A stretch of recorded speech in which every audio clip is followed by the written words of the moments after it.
नमस्कार, विदर्भ की बात वीकेबी न्यूज के शाम के प्राइम टाइम में आपका स्वागत है। अब रुक करते हैं आज के हेडलाइंस पर। मॉनसून सत्र के दूसरे दिन विपक्ष द्वारा अभिरूप विधानसभा का सीडीओ पर आयोजन। भारतीय जनता पार्टी के विधायकों के निलंबन से गरमाया राजनीतिक माहौल।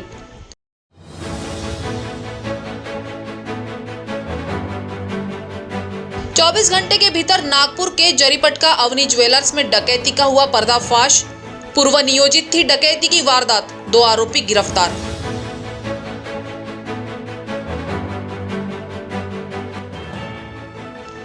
और बिजली बिल माफ करने के लिए ऊर्जा मंत्री नितिन राउत के निवास स्थान के सामने कंदील भेंट आंदोलन।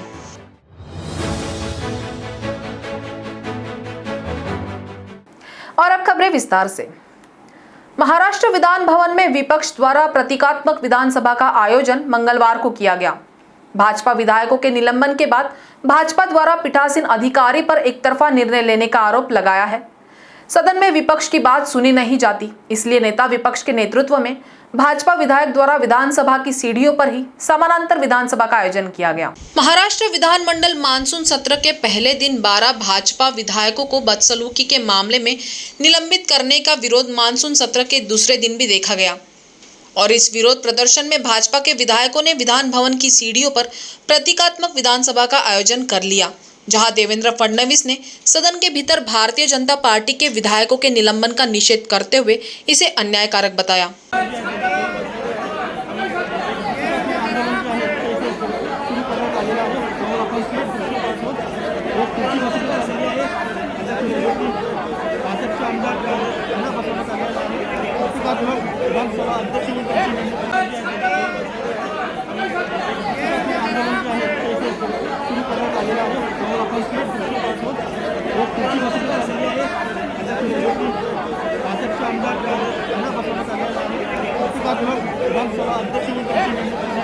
इस विधानसभा के स्पीकर थे बीजेपी के विधायक कालिदास कोलमकर। इस विधानसभा में नेता विपक्ष ने सरकार के खिलाफ ओबीसी आरक्षण के मुद्दे पर प्रस्ताव प्रस्तुत किया। या महाराष्ट्रात आणीबाणी लावण्याचा प्रकार हा सुरू केलेला आहे। आम्ही शांतपणे निदर्शनं करत असताना मार्शल पाठवून ज्या प्रकारे पत्रकारांना तिथनं हाकलण्याचं काम केलं, पत्रकारांचे कॅमेरे छीनण्याचं काम केलं, एक प्रकारे लोकशाहीची हत्या चाललेली आहे। या सरकारचा बुरखा फाटतोय, यांचा भ्रष्टाचार बाहेर येतोय। यांच्या भ्रष्टाचारामुळे संपूर्ण महाराष्ट्र जो आहे तो महाराष्ट्र पूर्णपणे या सरकारच्या विरोधात आहे। शेतकरी, शेतमजूर, महिला, ओबीसी, मराठा समाज, मागासवर्गीय सगळ्यांचा आक्रोश हा मी मांडण्याचा प्रयत्न करतो। तर काल खोटे आरोप लावून आमच्या 12 लोकांना सस्पेंड केलाय। 100% खोटे आरोप आहेत आणि सभागृहाच्या खुर्चीवर बसून खोटं बोलण्याचं काम चाललेलं आहे। आणि आज शांतपणे आमचं या ठिकाणी प्रतिअधिवेशन सुरू होतं, परंतु त्या ठिकाणी मार्शल पाठवून आणि पुन्हा एकदा पत्रकारांवर दंडुलेशाही करण्याचा प्रयत्न केला आहे।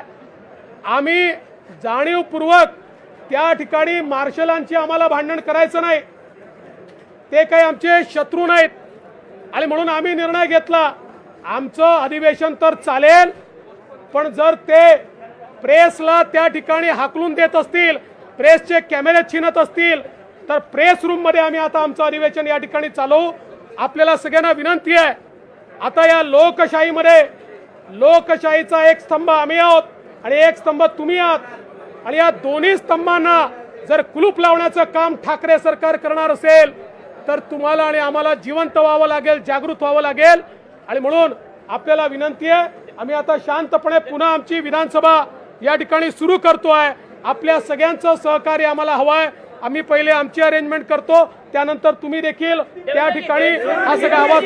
सोमवार को नागपुर के जरीपटका परिसर के अवनी ज्वेलर्स में हुई डकैती मामले में 2 आरोपियों को कटनी से गिरफ्तार कर लिया है, जबकि 2 आरोपी भागने में कामयाब हो गए हैं। ऐसी जानकारी नागपुर शहर पुलिस आयुक्त अमितेश कुमार ने दी है, जिनसे डकैती किया गया माल बरामद किए जाने की जानकारी पुलिस आयुक्त ने दी है। शहर के जरीपटका परिसर में दिन दहाड़े हुई डकैती का पर्दाफाश नागपुर पुलिस ने 24 घंटे के भीतर कर लिया है। मंगलवार को नागपुर पुलिस आयुक्त अमितेश कुमार ने प्रेस कॉन्फ्रेंस में जानकारी दी। गौरतलब है कि दिन दहाड़े हुई सोमवार को डकैती से पुलिस प्रशासन की कार्यप्रणाली पर सवाल खड़े हो गए थे, जिसे देखते हुए मध्य प्रदेश पुलिस की सहायता लेते हुए नागपुर पुलिस ने कटनी और जबलपुर के बीच इन आरोपियों को प्रेम लॉज में ट्रैप किया और पीछा करके धर दबोचने की जानकारी दी। हिंदी में कल जरीपटका में दोपहर में 2:30 बजे के आसपास एक रॉबरी की घटना हुई थी, जिसमें 4 लोग आए थे और ज्वेलरी शॉप से ज्वेलरी और कैश लेके गए थे। इमीडिएटली नागपुर सिटी पुलिस की टीम, जोन 5 की टीम, क्राइम ब्रांच की टीम इमीडिएटली इन्वेस्टिगेशन पे लगे थे और अंदाजन 82 जगह के सीसीटीवी फुटेजेस, 400 आवर्स के ज़्यादा ड्यूरेशन के फुटेजेस ये अगले 3 से 4 घंटे में तपासे गए थे। और उसके बाद ऐसा जो अलग अलग स्टेट बॉर्डर रोड्स हैं उस तरफ अलग अलग टीम्स को प्री पोजीशन किए गए थे।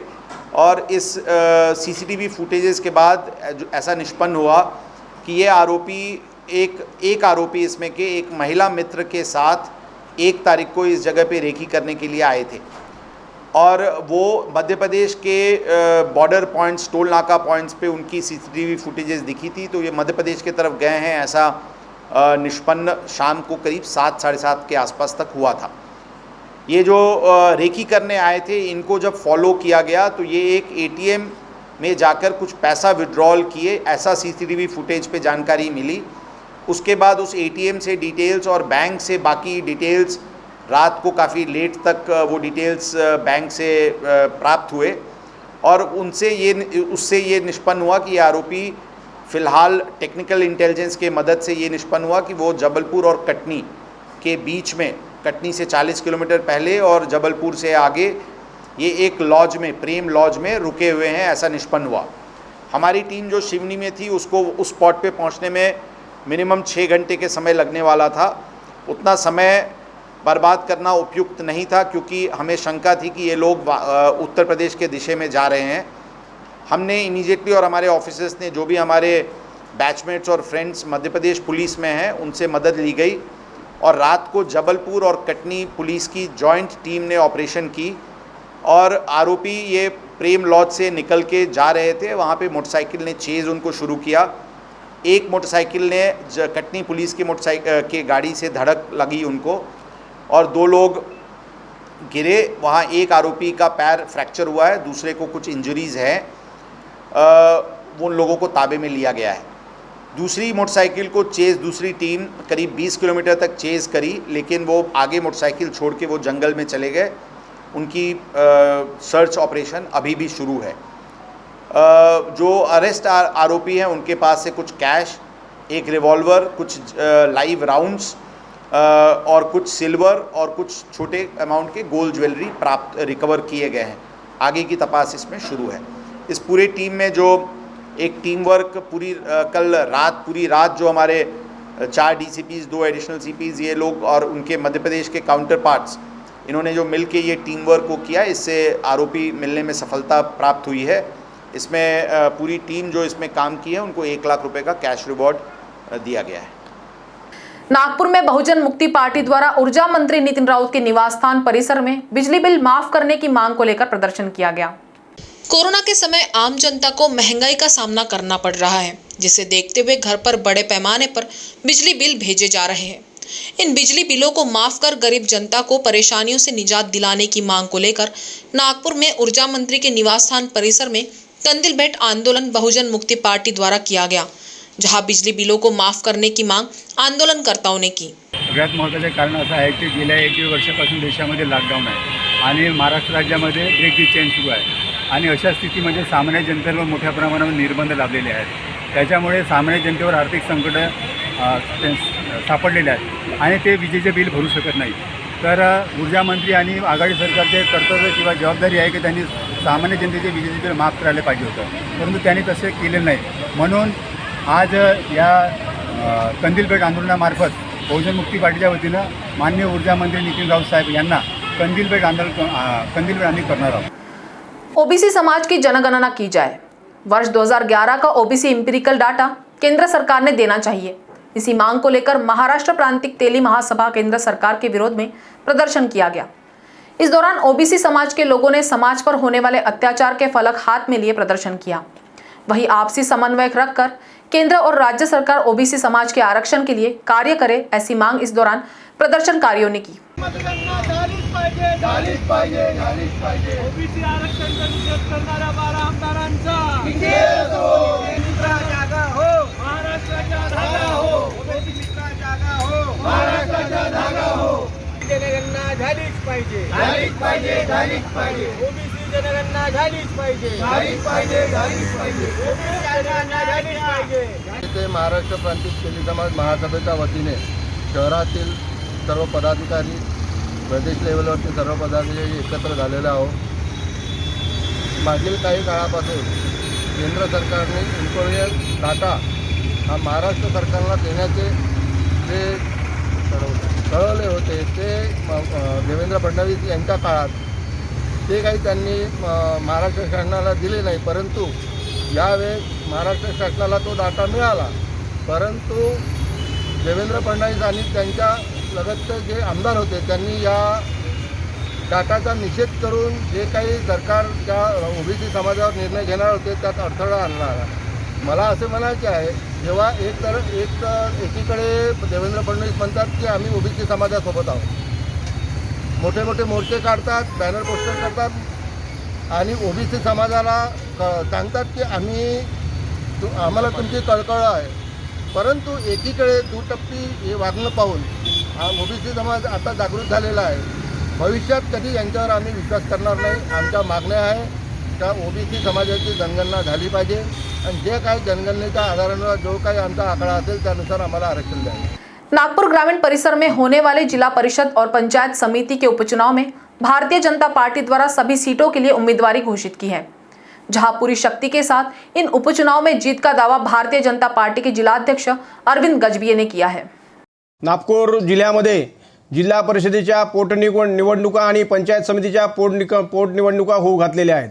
या संपूर्ण निवडणुकीमध्ये भारतीय जनता पक्षाने कंबर कसलेली असून संपूर्ण 16ही जिल्हा परिषद सर्कलमध्ये व 31ही पंचायत समिती सर्कलमध्ये आम्ही संपूर्ण कार्यकर्त्यांच्या बैठकी आयोजित करून त्या बैठकीच्या माध्यमातून कार्यकर्त्यांचं मनोगत जाणून घेतलेलं आहे आणि त्यामुळे कार्यकर्त्यांच्या मनाप्रमाणे आपण संपूर्ण 16ही जिल्हा परिषद सर्कलमध्ये व पंचायत समिती सर्कलमध्ये उमेदवारी निश्चित केलेली आहे आणि त्यामुळे या जिल्ह्यातल्या या 16ही जिल्हा परिषद सर्कलमध्ये व 31ही पंचायत समिती सर्कलमध्ये भारतीय जनता पक्षांची संपूर्ण कार्यकर्त्यांची फौज यामध्ये आपल्याला म्हणजे या निवडणुकीमध्ये कामाला लागणार आहे आणि या निवडणुकीच्या निमित्ताने आम्ही संपूर्ण या 16ही जिल्हा परिषद सर्कलमध्ये व 31ही पंचायत समिती सर्कलमध्ये भारतीय जनता पक्षाचा झेंडा रोवू अशा प्रकारचा विश्वास या प्रसंगी व्यक्त करतो। आमचे नेते आदरणीय नितीनजी गडकरी साहेब, आदरणीय देवेंद्रजी फडणवीस साहेब, आदरणीय चंद्रशेखरजी बावनकुळे साहेब, जिल्ह्याचे माजी अध्यक्ष डॉक्टर राजूजी पोद्दार साहेब, अशोकराव मानकर साहेब, अशोकराव धोटे साहेब आणि संपूर्ण भारतीय जनता पक्षाचे संपूर्ण आजी माजी आमदार,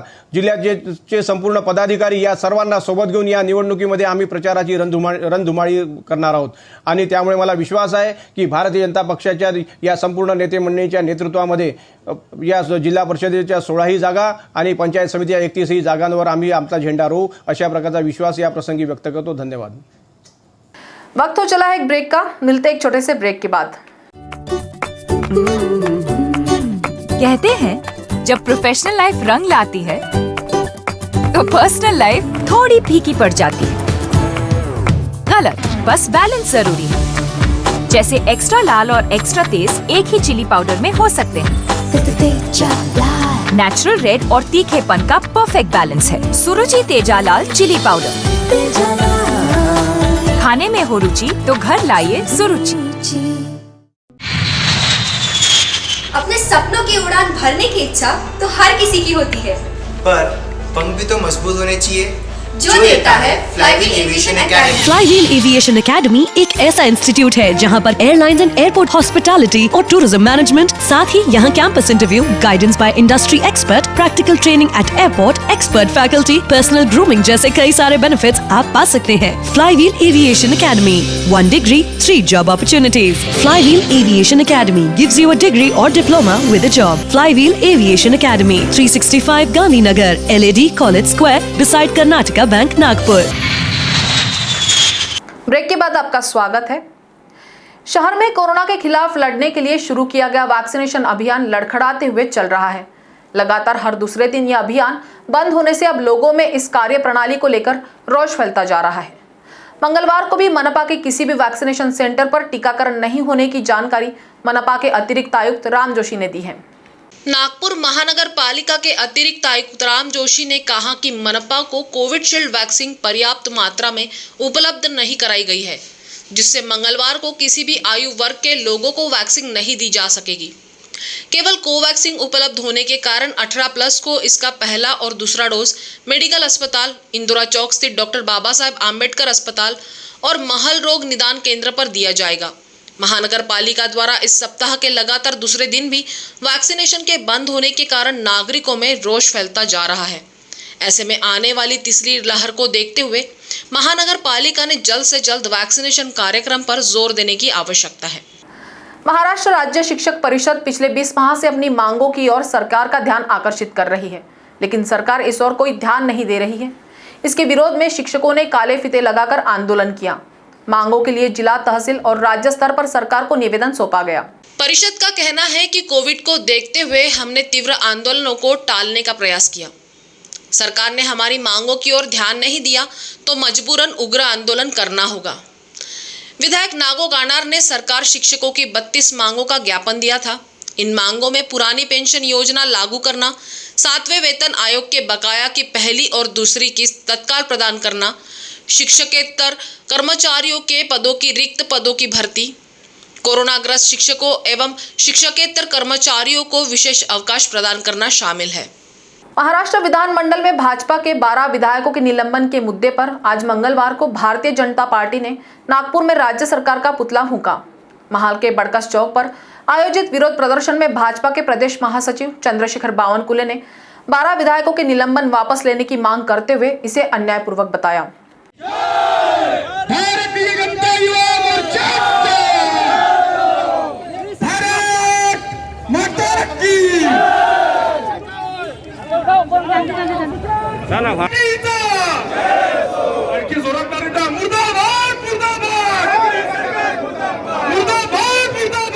ये प्रदर्शन है राज्य की महाविकास आघाड़ी सरकार के विरोध में, जिसने कल विधानमंडल से भाजपा के 12 विधायकों को निलंबित कर दिया। ये विरोध है उस मुद्दे पर जिसे भारतीय जनता पार्टी ने अपनी प्रतिष्ठा का विषय बना लिया है। ये विरोध प्रदर्शन है उस समाज के लिए जिसे अन्य पिछड़ा वर्ग कहा जाता है, जिसे हम ओबीसी कहते हैं और जिसका राजकीय आरक्षण रद्द कर दिया गया है। भारतीय जनता पार्टी ने मंगलवार को पूरे राज्य भर अपने 12 विधायकों के निलंबन के विरोध में आंदोलन शुरू कर दिए हैं, जिसके तहत नागपुर के बड़कस चौक पर महाविकास आघाड़ी सरकार का पुतला फूंक राज्य सरकार के विरोध में जोरदार नारेबाजी की।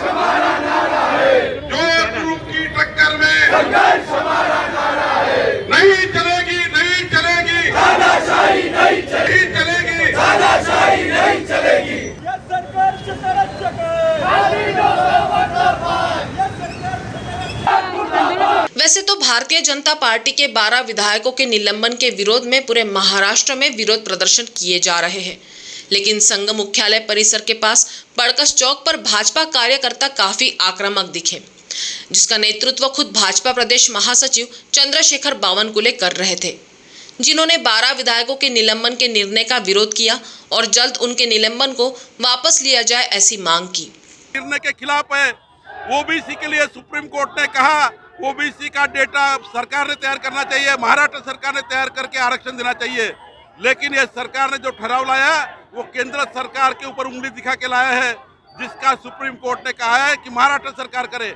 ये ठहराव संवैधानिक नहीं है, ये ठहराव सुप्रीम कोर्ट का अपमान करने वाला है, ये ठहराव ओबीसी के खिलाफ है। ये सरकार को 2022 के सारे चुनाव विदाउट ओबीसी आरक्षण लेना है, ओबीसी के गरीब आदमी के जगह धन दान वाले लोगों को लाना है, अपने वहां पे पैसे वाले लोगों को फिट करना है।